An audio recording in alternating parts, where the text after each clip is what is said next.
Hello students, this is Rupashri from TechnoGeeks Innovations TGI DCT Coaching Center.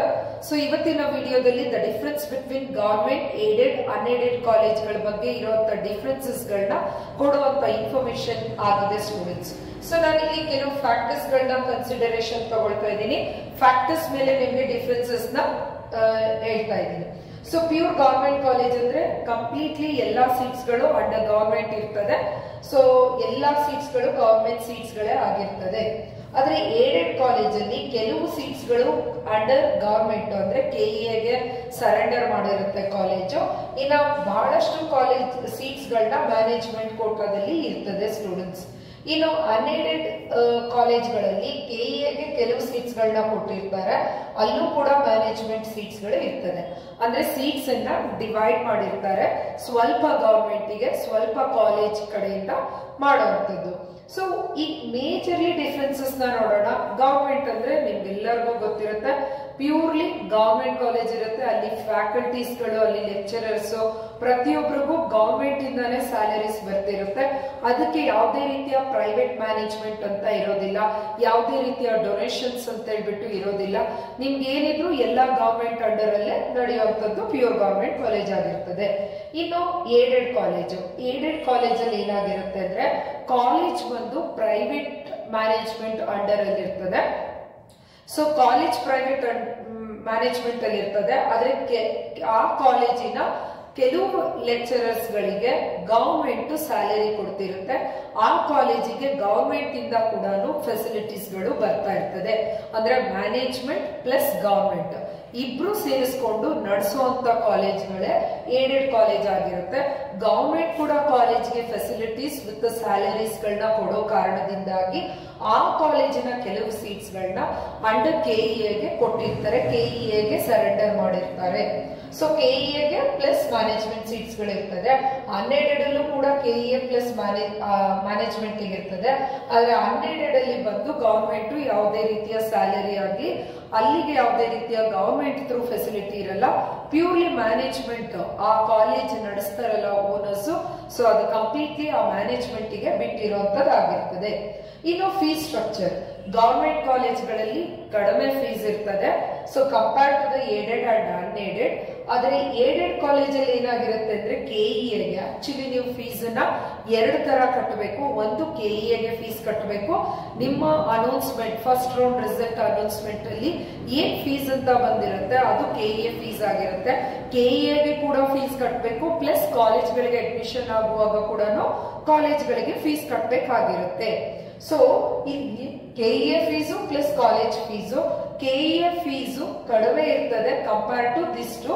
Sometimes ಕೆಲವು government ಕಾಲೇಜ್ಗಳಲ್ಲಿ college fees ತಗೊಳ್ಳಲ್ಲ, ಅದನ್ನ KEA fees ಅಲ್ಲೇನೆ mix ಮಾಡೋ ಬಿಟ್ಟಿರ್ತಾರೆ. ಇನ್ನು ಏಡೆಡ್ ಕಾಲೇಜ್ ಅಲ್ಲಿ ಆ ರೀತಿ ಇರಲ್ಲ. ನಿಮಗೆ ಏನ್ ರಿಸಲ್ಟ್ ಬಂದಿರುತ್ತೆ ಫಸ್ಟ್ ರೌಂಡ್ ರಿಸಲ್ಟ್ ಅಲ್ಲಿ, ಆ ರಿಸಲ್ಟ್ ಅಲ್ಲಿ ಬಂದಾಗ ನೀವು ಏನ್ ಕೆಇಎಗೆ ಫೀಸ್ ಪೇ ಮಾಡಬೇಕಾಗಿರುತ್ತೆ, ಈ ಫೀಸು ನೀವು ಕೆಇಎಗೆ ಪೇ ಮಾಡ್ತೀರಾ, ಪ್ಲಸ್ ಕಾಲೇಜ್ಗಳಿಗೆ ಹೋದಾಗ ಕೂಡ ಫೀಸ್ ಇರುತ್ತೆ. ಆದ್ರೆ ಇಲ್ಲಿ ಒಂದು ಅಬ್ಸರ್ವ್ ಮಾಡಬೇಕು, ಗವರ್ಮೆಂಟ್ ಕಾಲೇಜ್ಗಳಿಗೆ ಕೆಇಎ ಏನ್ ಡಿಫೈನ್ ಮಾಡಿರುತ್ತೆ ಫೀಸ್ ಅನ್ನ, ಕೆಇಎ ಫೀಸ್ ಅನ್ನ, ದ ಸೇಮ್ ಫೀಸು ಏಡೆಡ್ ಕಾಲೇಜ್ಗಳಿಗೂ ಇರುತ್ತೆ. ಅಂದ್ರೆ ಇವೆರಡು ಸೇಮ್ ಆಗಿರುತ್ತೆ, ಈಕ್ವಲ್ ಫೀಸ್ ಇರುತ್ತೆ. ಆದ್ರೆ ಇಲ್ಲಿ ಕಾಲೇಜ್ ಫೀಸ್ ತುಂಬಾನೇ ಕಡಿಮೆ ಇರುತ್ತೆ.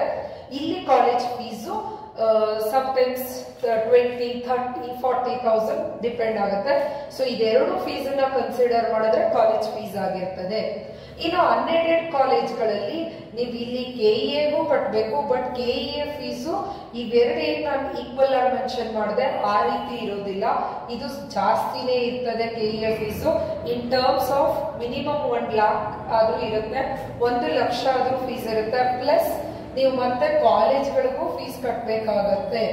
So KEA fees plus college fees ಆಗುತ್ತೆ. ಒಂದು ಅರೌಂಡ್ ರೌಂಡ್ ಫಿಗರ್ ತರ ಮಾತಾಡೋದಾದ್ರೆ ನಮ್ಗೆ ಪ್ಯೂರ್ ಗವರ್ಮೆಂಟ್ ಅಲ್ಲಾದ್ರೆ 1 ಲಕ್ಷಕ್ಕೆ 3 ವರ್ಷದ ಇಂಜಿನಿಯರಿಂಗ್ ಮುಗ್ದೋಗುತ್ತೆ. ಯಾರೆಲ್ಲ ಡಿಪ್ಲೊಮಾ ಇಂದ ಲ್ಯಾಟರಲ್ ಎಂಟ್ರಿ ಇಂಜಿನಿಯರಿಂಗ್ ಹೋಗ್ತಿದ್ದೀರಾ, 1 ಲಕ್ಷದ ಅಮೌಂಟ್ ಅಲ್ಲಿ 3 ವರ್ಷದ ಇಂಜಿನಿಯರಿಂಗ್ ಮುಗಿಸ್ಬೋದು. ಆದ್ರೆ ಇಲ್ಲಿ 1 ಲಕ್ಷಕ್ಕೆ ಮುಗಿಸಕ್ಕಾಗಲ್ಲ. ಇದು 2 lakhs to ಒಂದು 3 to 3.5 lakh ವರೆಗೂ ಎಕ್ಸ್ಪೆನ್ಸಸ್ ಬರಬಹುದು. ಅದು ಹೇಗೆ ಅಂದ್ರೆ depends on the colleges, depends on the category ಮೇಲೆ ಡಿಪೆಂಡ್ ಆಗಿರ್ತದೆ. ಮಿನಿಮಮ್ 2 lakh ಪ್ಲಸ್ ನಿಮಗೆ ಅಮೌಂಟ್ ಇರ್ತದೆ. ಇನ್ನು ಈ ತರದ ಕಾಲೇಜಲ್ಲಿ ಮಿನಿಮಮ್ 3 lakh to 5 lakh ವರೆಗೂ ಫೀಸ್ ಇರ್ತದೆ. ಇದು ನಾನು ಇನ್ ಜನರಲ್ ಆಗಿ ಹೇಳ್ತಿರೋದು. ಇನ್ನು ಮ್ಯಾನೇಜ್ಮೆಂಟ್ ಕೋಟಾಗಳಿಗೆ ಹೋದ್ರೆ ಕೇವಲ ಒಂದೇ ವರ್ಷಗಳಿಗೆ ಕೇವಲ ಈ ವೆರಿ ಸ್ಪೆಷಲಿ CS ಗಳಿಗೆಲ್ಲ ಎಷ್ಟೋ ಅನ್ಎಡೆಡ್ ಕಾಲೇಜ್ಗಳು, ಪ್ರೈವೇಟ್ ಕಾಲೇಜ್ಗಳೆಲ್ಲ 8 to 10 lakh ಅನ್ನೋ ಹಾಗೆ ಡೊನೇಷನ್ಗಳನ್ನ ತಗೊಳ್ತಾ ಇದ್ದಾರೆ. ಸೊ ಹಾಗಾಗಿ ಇದು ಒಂದು ಫೀ ಸ್ಟ್ರಕ್ಚರ್ ಹೇಳೋದಾದ್ರೆ ಇಲ್ಲಿ ಕಡಿಮೆ, ಇಲ್ಲಿಗಿನ ಸ್ವಲ್ಪ ಜಾಸ್ತಿ, ಇಲ್ಲಿಗಿನ ಇನ್ನೂ ಜಾಸ್ತಿ. ಇನ್ನು ಪ್ಯೂರ್ ಮ್ಯಾನೇಜ್ಮೆಂಟ್ ಅಲ್ಲಿ ಹೋದ್ರೆ ಇನ್ನೂ ಅತಿ ಹೆಚ್ಚು ಫೀಸ್ ಇರುತ್ತೆ. ಇನ್ನು ಲೆಕ್ಚರರ್ಸ್ ಬಂದು ಇಲ್ಲಿ ನಿಮ್ಗೆ KA through examination merit base ಮೇಲೆ ಇಲ್ಲೆಲ್ಲರೂ ಸೆಲೆಕ್ಷನ್ ಆಗಿರ್ತಾರೆ. ಸೊ ಗವರ್ಮೆಂಟ್ ಜಾಬ್ ಆಗಿರುತ್ತೆ ಇವ್ರದ್ದು. ಗವರ್ಮೆಂಟ್ ಜಾಬ್ ಇರೋದ್ರಿಂದ ಏನಾಗಿರುತ್ತೆ, ಲೆಕ್ಚರರ್ಸ್ ಫ್ಲೆಕ್ಸಿಬಿಲಿಟಿ ಇರೋದಿಲ್ಲ. ಎಕ್ಸ್ಪೀರಿಯನ್ಸ್ ಗವರ್ಮೆಂಟ್ ಕಾಲೇಜ್ ಲೆಕ್ಚರರ್ಸ್ ಗಳಿಗೆ ಅತಿ ಹೆಚ್ಚು ಎಕ್ಸ್ಪೀರಿಯನ್ಸ್ ಲೆಕ್ಚರರ್ಸ್ ಗಳಿರ್ತಾರೆ. ಮೋಸ್ಟ್ ಆಫ್ ದ ಟೈಮ್ ಅಲ್ಲಿ 30-35 ಪ್ಲಸ್ ಎಕ್ಸ್ಪೀರಿಯನ್ಸ್ ಫ್ಯಾಕಲ್ಟೀಸ್ ಗಳು ಕೂಡ ಗವರ್ಮೆಂಟ್ ಕಾಲೇಜ್ಗಳಲ್ಲಿ ಸಿಗ್ತದೆ. ವೆರಿ ಎಕ್ಸ್ಪೀರಿಯನ್ಸ್ ಫ್ಯಾಕಲ್ಟೀಸ್ ಗಳು ಇರ್ತಾರೆ. ಇನ್ನು ಏಡೆಡ್ ಕಾಲೇಜಲ್ಲಿ ಕೂಡ ಆ ಫ್ಯಾಕಲ್ಟಿನ ತುಂಬಾ ವರ್ಷಗಳಿಂದ ಮ್ಯಾನೇಜ್ಮೆಂಟ್ ಹಾಗೆ ಉಳಿಸ್ಕೊಂಡು ಬಂದಿದ್ರೆ ಇಲ್ಲೂ ಕೂಡ ಎಕ್ಸ್ಪೀರಿಯನ್ಸ್ ಫ್ಯಾಕಲ್ಟೀಸ್ ಇರ್ತಾರೆ. ಬಟ್ ಏಡೆಡ್ ಅಂಡ್ ಅನ್ಏಡೆಡ್ ಕಾಲೇಜಲ್ಲಿ ಫ್ಲಕ್ಚುಯೇಷನ್ಸ್ ಗಳು ಹೆಚ್ಚಾಗಿರುತ್ತೆ. ಅಂದ್ರೆ ಒಂದು 5 ವರ್ಷ 10 ವರ್ಷದ ಎಕ್ಸ್ಪೀರಿಯನ್ಸ್ ಇರ್ತಾರೆ. ಅದಾದ್ಮೇಲೆ ಕಾಲೇಜಿನ ಲೆಕ್ಚರರ್ಸ್ ಬೇರೆ ಬೇರೆ ಕಾಲೇಜ್ಗಳಿಗೆ ಶಿಫ್ಟ್ ಆಗ್ತಿರ್ತಾರೆ. ಸೊ ಇಲ್ಲಿ ಲೆಕ್ಚರರ್ಸ್ ಇದಿರುತ್ತೆ. ಬಟ್ ಒಂದೇನು ಅಂದ್ರೆ ಏಡೆಡ್ ಕಾಲೇಜು ತನ್ನದೇ ಆದ ಮ್ಯಾನೇಜ್ಮೆಂಟ್ ಅಲ್ಲಿ ನಡೆಸೋದ್ರಿಂದ ಯಾವುದೇ ತರ, ಈ ಫಾರ್ ಎಕ್ಸಾಂಪಲ್ ನೀವು ಗವರ್ಮೆಂಟ್ ಕಾಲೇಜಲ್ಲಿ ಯಾವುದೋ ಒಂದು ಫ್ಯಾಕಲ್ಟಿ ನಿಮ್ಗೆ ಸರಿಯಾಗಿ ಪಾಠ ಮಾಡಲ್ಲ ಅಂದಾಗ ನೀವು ಹೋಗಿ HOD ಅಥವಾ ಪ್ರಿನ್ಸಿಪಲ್ಸ್ ಗಳಿಗೆ ಕಂಪ್ಲೇಂಟ್ ಮಾಡಿದಾಗ ಆ ತರ ಲೆಕ್ಚರರ್ಸ್ ಗಳನ್ನ ಇಲ್ಲಿ ರಿಮೂವ್ ಮಾಡೋದಕ್ಕೆ ಬರೋದೇ ಇಲ್ಲ. ಏನು ಅಂದ್ರೆ ಕರೆದು ಅದಕ್ಕೆ ಬೇಕಾದಂತ ಆಕ್ಷನ್ಸ್ ಗಳನ್ನೇ ತಗೊಳ್ತಾರೆ ವಿನಃ. ಆದ್ರೆ ಇಲ್ಲಿ ಯಾವುದೇ ರೀತಿಯ ಫ್ಯಾಕಲ್ಟೀಸ್ ಗಳು ಸಪೋಸ್ ತುಂಬಾ ಚೆನ್ನಾಗಿ ಮಾಡದೇ ಇಲ್ಲ ಪಾಠನ ಅನ್ನೋಂತ ಕೇಸಸ್ ಗಳಿದ್ರೆ ಇಲ್ಲಿ ಆ ತರ ಲೆಕ್ಚರರ್ಸ್ ಗಳನ್ನ ಅವರು ಏನ್ ಮಾಡ್ಬಿಡ್ತಾರೆ, ಲೇ ಆಫ್ ಮಾಡ್ಬಿಡ್ತಾರೆ, ಜಾಬ್ ಇಂದ ತೆಗೆದ್ಬಿಡ್ತಾರೆ. ಸೊ ಇಲ್ಲಿ ಲೆಕ್ಚರರ್ಸ್ ಗಳ ಫ್ಲಕ್ಚುಯೇಷನ್ ಇದ್ರೂ ಕೂಡ ದೇರ್ ಈಸ್ ಎ ರೀಸನ್ ಸಿಗಿರುತ್ತೆ. ಅಪ್ಡೇಟೆಡ್ ಸಿಲೆಬಸ್ ಗಳು ಬಂದಾಗ, ಅಪ್ಡೇಟೆಡ್ ಟೆಕ್ನಾಲಜೀಸ್ ಗಳು ಬಂದಾಗ ಅದಕ್ಕೆ ಬೇಕಾದಂತ ಟ್ರೈನ್ಡ್ ಲೆಕ್ಚರರ್ಸ್ ಗಳನ್ನ ಇಲ್ಲೆಲ್ಲ ತಗೊಳ್ತಾರೆ. ಸೊ ಗವರ್ಮೆಂಟ್ ಕಾಲೇಜ್ಗಳಲ್ಲಿ ಸ್ವಲ್ಪ ಟ್ರೈನ್ಡ್ ಆಗಿರೋ ಲೆಕ್ಚರರ್ಸ್ ಗಳು ಇರಲ್ಲ ಅಂತ ಹೇಳ್ತಾ ಇಲ್ಲ. ಸೊ ಆದಷ್ಟು ಇಲ್ಲಿ ಎಲ್ಲ ಏನೇ ಟ್ರೈನಿಂಗ್ ಕೊಡ್ಬೇಕು ಅಂದ್ರೂ ಥ್ರೂ ದ ಗವರ್ಮೆಂಟ್ ಆಗ್ಬೇಕಾಗತ್ತೆ. ಅದಕ್ಕೆ ಇಟ್ ಟೇಕ್ಸ್ ಟೈಮ್. ಸೊ ಅದು ಒಂದು ಡಿಪೆಂಡ್. ಇನ್ನು ಒಂದು ಜನರಲ್ ಆಗಿ ಹೇಳೋದಾದ್ರೆ ನೀವು ಎಂಥದೇ ದೊಡ್ಡ ಕಾಲೇಜಿಗೆ ಹೋದ್ರು ಅಷ್ಟೇನೆ ಅಥವಾ ಯಾವುದೇ ಚಿಕ್ಕ ಕಾಲೇಜ್ಗೆ ಹೋದ್ರು ಅಷ್ಟೇನೆ ಮಕ್ಕಳೇ, ಎಲ್ಲಾ ಕಡೆಗೂ ನಿಮ್ಗೆ 5 ತರದ ಫ್ಯಾಕಲ್ಟೀಸ್ ಗಳು ಸಿಕ್ಕೇ ಸಿಗ್ತಾರೆ. ಸೊ ಇದ್ರ ಅರ್ಥ ನಾಟ್ ಓನ್ಲಿ ಕಾಲೇಜಸ್, ನಿಮ್ ಲೈಫ್ ಅಲ್ಲಿ ನೀವು ಯಾವುದೇ ಫೀಲ್ಡಿಗೆ ಹೋದ್ರು ಎಲ್ಲಾ ಕಡೆಗೂ ನಿಮಗೆ ದಿ ಬೆಸ್ಟ್ ಮಾಡುವಂತವ್ರು ಅಥವಾ ಚೆನ್ನಾಗಿ ನಿಮ್ಮನ್ನ ಅರ್ಥ ಮಾಡ್ಕೊಳ್ಳುವಂತವ್ರು, ನಿಮಗೆ ರೆಸ್ಪಾನ್ಸ್ ಮಾಡುವಂತವ್ರು ಇರ್ತಾರೆ. ಇನ್ನು ನಿಮ್ಗೆ ಏನು ರೆಸ್ಪಾನ್ಸ್ ಮಾಡ್ದಲೆ, ಸೊ ನಿಮ್ಗೆ ಯಾವುದೇ ರೀತಿಯ ಸಪೋರ್ಟ್ ಕೊಡದಲೆ ಇರುವಂತವ್ರು ಕೂಡ ಇದ್ದೇ ಇರ್ತಾರೆ. ಸೊ ಹಾಗಾಗಿ ಇಲ್ಲಿ ಲೆಕ್ಚರರ್ಸ್ ಅನ್ನೋಂಥದ್ದನ್ನ ನೀವು ಫ್ಯಾಕ್ಟರ್ ನ ಕನ್ಸಿಡರ್ ಮಾಡಬೇಕು. ಬಟ್ ಸೊ ಇಲ್ಲಿ ನೀವು ಅದನ್ನ ಸ್ವಲ್ಪ ಥಿಂಕ್ ಮಾಡಿ ಸ್ಟೂಡೆಂಟ್ಸ್. ಇನ್ನು ಪ್ಲೇಸ್ಮೆಂಟ್. ಸೊ ಪ್ಲೇಸ್ಮೆಂಟ್ ಅಂತ ಅನ್ನೋದಾದ್ರೆ ಏನಾಗಿರುತ್ತೆ, ಗವರ್ಮೆಂಟ್ ಕಾಲೇಜಲ್ಲಿ ಸ್ವಲ್ಪ ಲೆಸ್ ಪ್ಲೇಸ್ಮೆಂಟ್ಸ್ ಗಳಿರುತ್ತೆ compare to the aided and unaided. So ನಾನು ಇರೋದೇ ಇಲ್ಲ ಅಂತ ಹೇಳ್ತಾ ಇಲ್ಲ. ಸೊ ಇಲ್ಲಿಗೆ ಇವೆರಡು ಕಂಪೇರ್ ಮಾಡಿದ್ರೆ ಕಡಿಮೆ ಇರುತ್ತೆ. ಬಟ್ ಏಡೆಡ್ ಕಾಲೇಜಲ್ಲಿ ಸೊ ಹೈ ಇರುತ್ತೆ, ಪ್ಲೇಸ್ಮೆಂಟ್ ಜಾಸ್ತಿನೇ ಇರುತ್ತೆ. ಏಡೆಡ್ ಮತ್ತು ಅನ್ಎಡೆಡ್ ಕಾಲೇಜ್ಗಳಲ್ಲಿ ಪ್ಲೇಸ್ಮೆಂಟ್ಸ್ ಮತ್ತು ಪ್ಲೇಸ್ಮೆಂಟ್ ರಿಲೇಟೆಡ್ ಆಕ್ಟಿವಿಟೀಸ್ ಗಳು ಕೂಡ ಜಾಸ್ತಿನೇ ಇರ್ತದೆ ಸ್ಟೂಡೆಂಟ್ಸ್. ಸೊ ಅದರ ಅರ್ಥ ಗವರ್ಮೆಂಟ್ ಕಾಲೇಜಲ್ಲಿ ಪ್ಲೇಸ್ಮೆಂಟ್ ಇಲ್ಲ ಅಂತೇನಿಲ್ಲ. ಆದ್ರೆ ಮೋಸ್ಟ್ ಆಫ್ ದ ಟೈಮ್ ಅಲ್ಲಿ ಏನಾಗಿರುತ್ತೆ ಅಂದ್ರೆ ಯಾವುದೋ ಒಂದು ಏಡೆಡ್ ಕಾಲೇಜಲ್ಲಿ ಒಂದು ಪ್ಲೇಸ್ಮೆಂಟ್ ಆಕ್ಟಿವಿಟಿ ನಡೆಯುವಾಗ ಅವರು ವಾಕ್ ಇನ್ ಅಂತ ಕರ್ಕೊಂಡಿರ್ತಾರೆ. ಅಂದ್ರೆ ಬೇರೆ ಕಾಲೇಜ್ ಅವ್ರು ಬಂದು ಆ ಕಾಲೇಜಲ್ಲಿ ಪ್ಲೇಸ್ಮೆಂಟ್ ಆಕ್ಟಿವಿಟೀಸ್ ಗಳಿಗೆ ಪಾರ್ಟಿಸಿಪೇಟ್ ಮಾಡಬಹುದಾಗಿರುತ್ತೆ. ಸೊ ಅಂತ ಟೈಮಲ್ಲಿ ಈ ಗವರ್ಮೆಂಟ್ ಕಾಲೇಜಿಂದ ಬಂದು ಈ ಏಡೆಡ್ ಕಾಲೇಜಿಗೆ ಹೋಗ್ಬಿಟ್ಟು ಪ್ಲೇಸ್ಮೆಂಟ್ ಆಕ್ಟಿವಿಟೀಸ್ ನ ಕೂಡ ಪಾರ್ಟಿಸಿಪೇಟ್ ಮಾಡ್ತಾರೆ. ಆ ರೀತಿ ಕಂಪೇರ್ ಮಾಡಿದ್ರೆ ಇವ್ರಿಗೂ ಕೂಡ ಅಪರ್ಚುನಿಟೀಸ್ ಇರುತ್ತೆ, ಬಟ್ ಶಾರ್ಟ್ ಲಿಸ್ಟ್ ಮಾಡೋದು ಕಡಿಮೆ ಜನನ ಶಾರ್ಟ್ ಲಿಸ್ಟ್ ಮಾಡ್ತಾರೆ. ಸೊ ಇದು ಒಂದು ಮೇಜರ್ ಆಗಿರ್ತದೆ. ಇನ್ನು ಇನ್ಫ್ರಾಸ್ಟ್ರಕ್ಚರ್ ಆಸ್ ಯೂಶುವಲ್ ಗವರ್ಮೆಂಟ್ ಕಾಲೇಜಲ್ಲಿ ಲೆಸ್ ಇನ್ಫ್ರಾಸ್ಟ್ರಕ್ಚರ್ ಇರುತ್ತೆ. ಈಗ ಏನು ಹೊಸದಾಗಿ ಕಾಲೇಜಸ್ಗಳು ಗವರ್ಮೆಂಟ್ ರಿಲೀಸ್ ಮಾಡಿದೆ, ಈಗೆಲ್ಲ ಸ್ವಲ್ಪ ಇನ್ಫ್ರಾಸ್ಟ್ರಕ್ಚರ್ಗಳಿದೆ. ಇನ್ ಆಸ್ ಯೂಶುವಲ್ ಏಡೆಡ್ ಮತ್ತು ಅನ್ಏಡೆಡ್ ಕಾಲೇಜ್ಗಳಲ್ಲಿ ಪ್ಲೇಸ್ಮೆಂಟ್ಸ್ ಇನ್ಫ್ರಾಸ್ಟ್ರಕ್ಚರ್ ಬಂದು ಚೆನ್ನಾಗಿರ್ತದೆ ಸ್ಟೂಡೆಂಟ್ಸ್. ಇನ್ನು hostel fees obviously government hostel fees less ಇರ್ತದೆ. ಇನ್ನು ಏಡೆಡ್ ಮತ್ತು ಅನ್ಏಡೆಡ್ ಅಲ್ಲಿ ಹಾಸ್ಟೆಲ್ ಫೀಸ್ಗಳು ಹೈ ಇರುತ್ತೆ. ಹೈ ಇರೋತಕ್ಕಂಗೆ ಅದಕ್ಕೆ ಬೇಕಾದಂತ ಫೆಸಿಲಿಟೀಸ್ಗಳನ್ನ ಕೂಡ ಕೊಟ್ಟಿರ್ತಾರೆ. ಆಕ್ಟಿವಿಟೀಸ್ ಅಂದ್ರೆ ಇದು ಪ್ಲೇಸ್ಮೆಂಟ್ ಆಕ್ಟಿವಿಟೀಸ್ ಇರ್ಬೋದು, ಕಲ್ಚರಲ್ ಆಕ್ಟಿವಿಟೀಸ್ ಇರ್ಬೋದು, ಯಾವುದೇ ರೀತಿಯ ಆಕ್ಟಿವಿಟೀಸ್ಗಳು ಗವರ್ಮೆಂಟ್ ಕಾಲೇಜಲ್ಲಿ ಸ್ವಲ್ಪ ಕಮ್ಮಿ compare to the aided and ಏನು ಅನ್ಏಡೆಡ್ ಕಾಲೇಜ್ಗಳಲ್ಲಿ. ಸೊ ಇಲ್ಲಿ ಏನಾಗಿರುತ್ತೆ ಅಂದ್ರೆ ಸ್ವಲ್ಪ ಜಾಸ್ತಿನೇ ಇರ್ತದೆ. ಇಲ್ಲೆಲ್ಲ ಆಕ್ಟಿವಿಟೀಸ್ಗಳು ಜಾಸ್ತಿ ಇರುತ್ತೆ. ಇನ್ನು ಟ್ರಾನ್ಸ್ಪೋರ್ಟೇಷನ್ ಗವರ್ಮೆಂಟ್ ಕಾಲೇಜ್ಗಳಿಗೆ ಯಾವುದೇ ರೀತಿಯ ಕಾಲೇಜ್ ಬಂದು ನಿಮ್ಗೆ ಟ್ರಾನ್ಸ್ಪೋರ್ಟೇಷನ್ ಅನ್ನ ಫೆಸಿಲಿಟೇಟ್ ಮಾಡೋದಿಲ್ಲ. ನೀವು ನಿಮ್ದೇ ಆದ ಓನ್ ಟ್ರಾನ್ಸ್ಪೋರ್ಟೇಷನ್ ಮೇಲೆ ಡಿಪೆಂಡ್ ಆಗಿರ್ಬೇಕಾಗಿರುತ್ತೆ. ಏಡೆಡ್ ಮತ್ತೆ ಅನ್ಏಡೆಡ್ ಕಾಲೇಜಲ್ಲಿ ಮೇ ಆರ್ ಮೇ ನಾಟ್ ಅಂದ್ರೆ ಕೊಡಬಹುದು, ಕೊಡದಲೇನೋ ಇರಬಹುದು. ಸೊ ಅದು ಡಿಪೆಂಡ್ಸ್ ಆನ್ ದ ಕಾಲೇಜಸ್ ಗಳ ಆಗಿರ್ತದೆ. ಈವನ್ ಟ್ರಾನ್ಸ್ಪೋರ್ಟೇಷನ್ ಕೊಟ್ಟರು ಕೂಡ ಆ ಟ್ರಾನ್ಸ್ಪೋರ್ಟೇಷನ್ ಫೀಸ್ ಅನ್ನ ನಿಮ್ಮ ಫೀಸ್ ಸ್ಟ್ರಕ್ಚರ್ ಅಲ್ಲಿ ಅವರು ಅದನ್ನ ಆಡ್ ಆನ್ ಮಾಡಿರ್ತಾರೆ.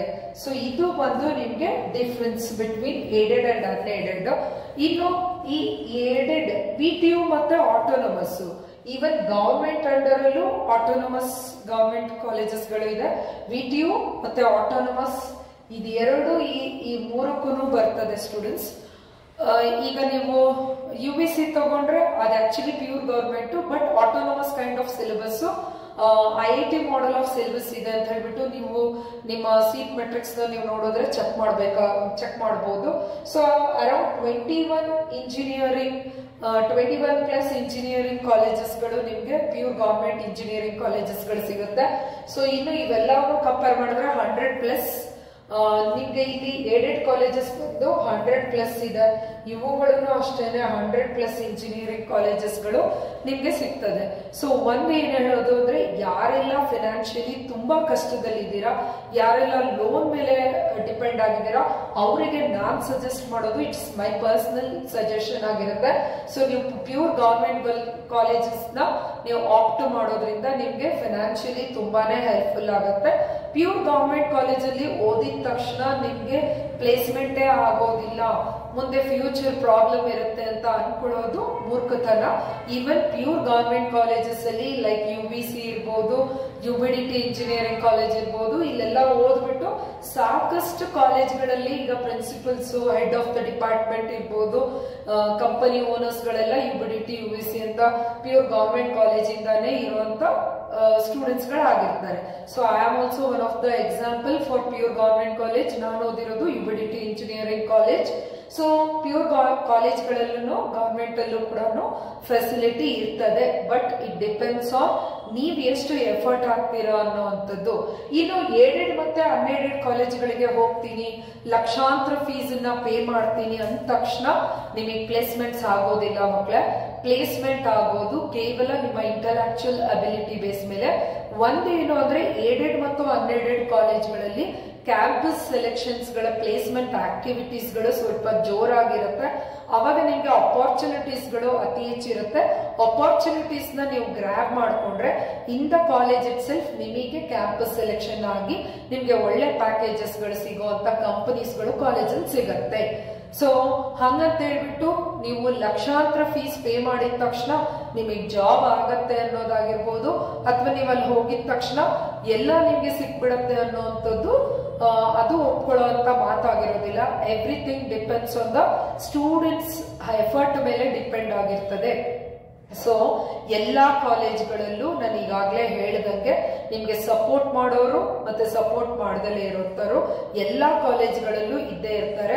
ಫೈನಲಿ ನಿಮ್ಮ ಹಾರ್ಡ್ ವರ್ಕ್ ನಿಮ್ಮ smart work is very important.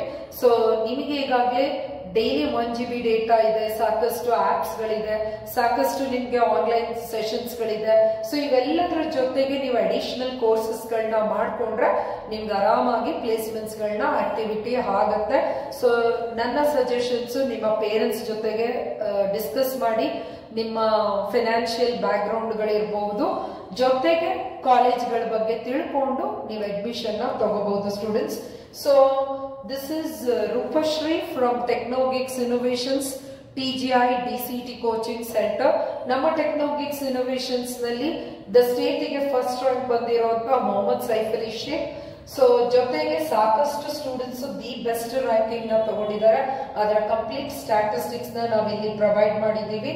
ಇನ್ನು not only DCT, even KPTCL, PWD coaching ಅಲ್ಲಿ ಕೂಡ ನಮ್ಮಲ್ಲಿ ಸೆಲೆಕ್ಷನ್ ಆಗಿ ಇವಾಗ JEE ಜೂನಿಯರ್ ಇಂಜಿನಿಯರ್ಸ್ ಆಗಿ ವರ್ಕ್ ಮಾಡ್ತಾ ಇದ್ದಾರೆ. ಸೊ ನೀವು ನಮ್ಮ ಕೋಚಿಂಗ್ ಅಲ್ಲಿ ಜಾಯಿನ್ ಆಗೋ ಇಂಟ್ರೆಸ್ಟ್ ಇದ್ರೆ ಸೊ ಇಲ್ಲಿ ಮೆನ್ಷನ್ ಮಾಡಿರುವಂತ ನಂಬರ್ಸ್ ಗಳಿಗೆ ಕಾಲ್ ಮಾಡಿ ಅಡ್ಮಿಷನ್ ನ ತಗೋಬಹುದು. We are providing the best coaching classes with quality classes ನ. ಸೊ ಒಂದು ನಿಮ್ಗೆ ಟೆಕ್ಸ್ಟ್ ಬುಕ್ ಕೂಡ ಅವೈಲೇಬಲ್ ಇರ್ತದೆ, ಕ್ಲಾಸಸ್ ಮಿಸ್ ಆದ್ರೆ ರೆಕಾರ್ಡಿಂಗ್ಸ್ ಗಳು ಅವೈಲೇಬಲ್ ಇರ್ತದೆ. All lecturers are invited from the well-reputed engineering as well as polytechnic colleges ಗಳಿಂದ ನಿಮಗೆ ಬಂದು ಕ್ಲಾಸಸ್ ನ ಮಾಡ್ಕೊಡ್ತಾ ಇದ್ದಾರೆ. Thank you for watching this video. ಆದಷ್ಟು ಈ ವಿಡಿಯೋನ ಎಲ್ಲರಿಗೂ ಶೇರ್ ಮಾಡಿ ಸ್ಟೂಡೆಂಟ್ಸ್.